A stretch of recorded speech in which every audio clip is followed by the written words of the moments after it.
बिस्मिल्लाहिर्रहमानिर्रहीम अस्सलामु अलैकुम वरहमतुल्लाहि वबरकातुहू। मुल्क भर के तमाम सरकारी मुलाजमीन, पेंशनर्स और फैमिली पेंशनर्स की खिदमत में एक नई वीडियो के साथ हाजिर हैं।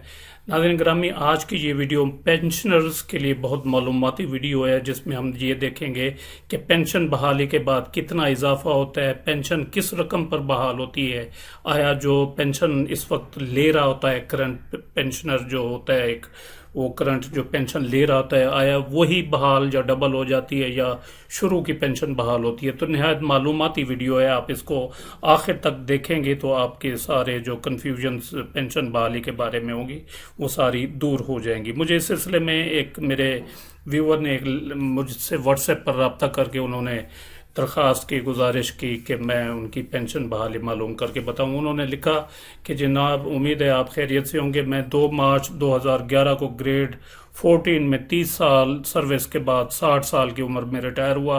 रिटायरमेंट के वक्त पे स्केल 2008 के मुताबिक मेरी बेसिक पे 15,560 रुपये थी। मुझे किसी दोस्त ने दिसंबर 2023 में बताया कि आपकी पेंशन बहाल हो चुकी है, आप पेंशन बहाली के लिए दफ्तर से रब्ता करें।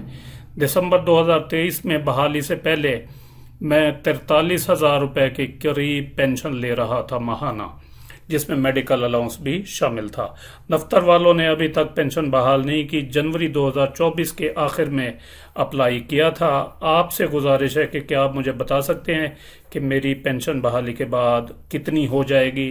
दफ्तर वालों ने अंदाजन बताया है कि मेरी पेंशन 70,000 से ज़ायद बन जाएगी।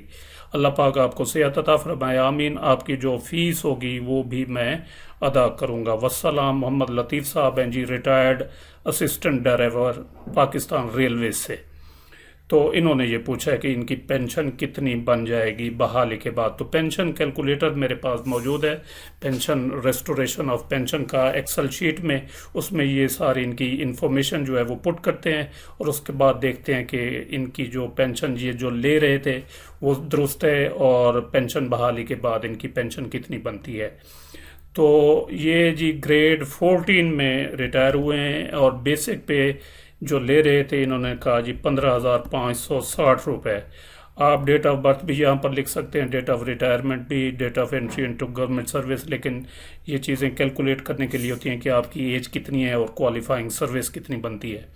तो उन्होंने इसकी बजाय अपनी एज बता दी है जी, 60 साल की उम्र में वो रिटायर हुए हैं और क्वालिफाइंग सर्विस है जी 30 साल सर्विस के बाद वो रिटायर हुए हैं।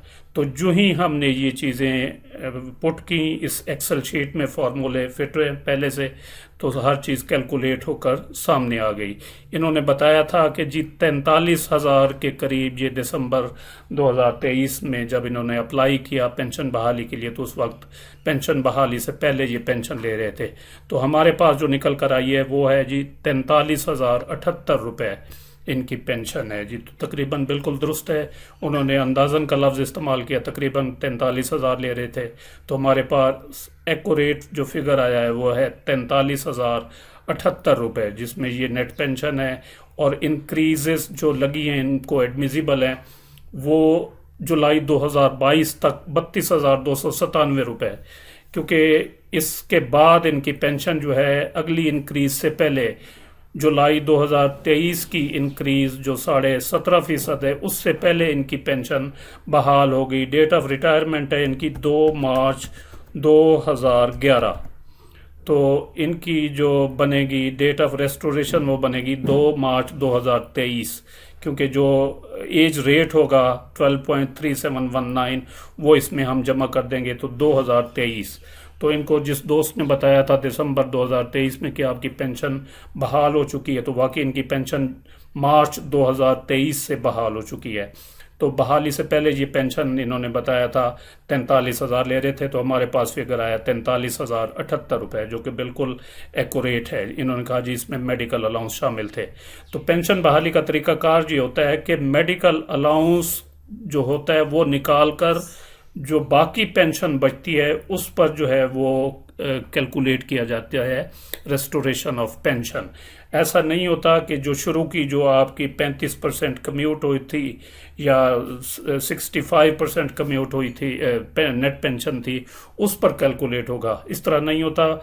बल्कि जो लास्ट आप पेंशन ले रहे होते हैं आखिरी बहाली से पहले, उसमें से अलाउंसेस माइनस कर देंगे और उसके लिए फार्मूला ये है कि एग्जिस्टिंग पेंशन विदाउट अलाउंसेस, यानी ये जो इनकी पेंशन है 43,078 रुपये, इसमें से 3,701 रुपये माइनस कर देंगे तो बाकी जो बचेगी वो नेट ये हमने निकाली हुई है 39,376 रुपये 76 रुपीज़, ये बनेगी इनकी मेडिकल अलाउंस के बगैर पेंशन। तो ये फिगर जहां पर इस्तेमाल करेंगे 39,376 और इसको मल्टीप्लाई करेंगे 100 के साथ और डिवाइड करेंगे, तकसीम करेंगे अनकम्यूटेड पोर्शन ऑफ पेंशन।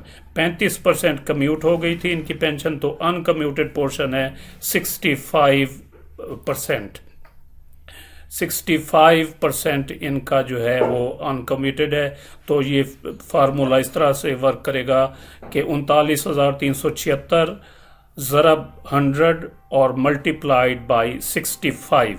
तो इसको जमा तफरीक और ज़रब करने से जो फिगर आएगा हमारे पास रेस्टोर्ड पेंशन का वो आएगा 60,579 रुपये, यानी 2 मार्च को 2023 को जो रेस्टोर्ड फिगर होगा पेंशन का वो होगा 60,579 रुपये।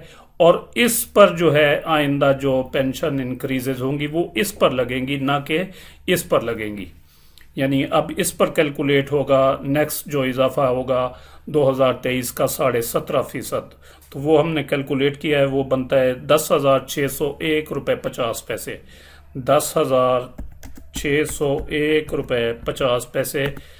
तो 3,701 रुपये मेडिकल अलाउंस इसमें दोबारा शामिल कर देंगे तो 74,882 रुपये 65 पैसे इनकी जो है वो रेस्टोरेशन के बाद पेंशन बन जाएगी। और दफ्तर वालों ने इसको बताया था कि आपकी 70,000 से जायद बनेगी पेंशन। तो रिस्टोर्ड पेंशन 60,579 और 17.5% 2023 का इंक्रीज 10,601, तो इनको भी अगर जमा करें तो ये 70,000 कुछ सौ बनते हैं। और मेडिकल अलाउंसेस में अगर शामिल कर लिया जाए तो वो बनता है 74,882 रुपये। तो ये आप देख सकते हैं इस तरफ जो है ये पेंशन इंक्रीजेस 65% पर जो है लागू हैं, वो कैलकुलेट हुए हैं। और साइड बाय साइड जो है ना वो हमने रिस्टोर्ड पेंशन जो होगी उस पर इंक्रीजेस कैलकुलेट किए हैं। तो रेस्टोरेशन के बाद पेंशन बनती है 60,579 जो हमने फार्मूला फिट किया है। और इधर भी अगर हम डिटेल वर्किंग करें तो यहाँ पर भी आखिरी जो हमारा फिगर आता है वो है 60,579 रुपये। और इस पर मज़ीद 2023 का इसमें इंक्रीज़ शामिल होगा और इसके बाद मज़ीद जितने भी इंक्रीजेज होंगी अब 2024 में होंगी, 25 में, नेक्स्ट जब तक ये हयात हैं या इनकी फैमिली की बात मिलेगी पेंशन फैमिली को, तो वो जो है रिस्टोर्ड पेंशन जो होगी उस पर इंक्रीजेज जो हैं वो लागू होती जाएंगी। तो ये तरीक़ाकार है, इसमें जो है हमारे सारे तकरीबन फिगर्स जो हैं वो दुरुस्त आए हैं। और मोहम्मद लतीफ़ साहब को हमने बता दिया है कि आपकी पेंशन रेस्टोरेशन के बाद 74,882 रुपये जो है वो कैलकुलेट होती है। और आपकी जो पेंशन आप ले रहे थे दिसंबर 2023 में वो भी दुरुस्त है। तो उम्मीद है ये वीडियो आपको पसंद आई होगी, जिसे लाइक और शेयर ज़रूर करें और अपनी राय का इज़हार कमेंट सेक्शन में ज़रूर करें।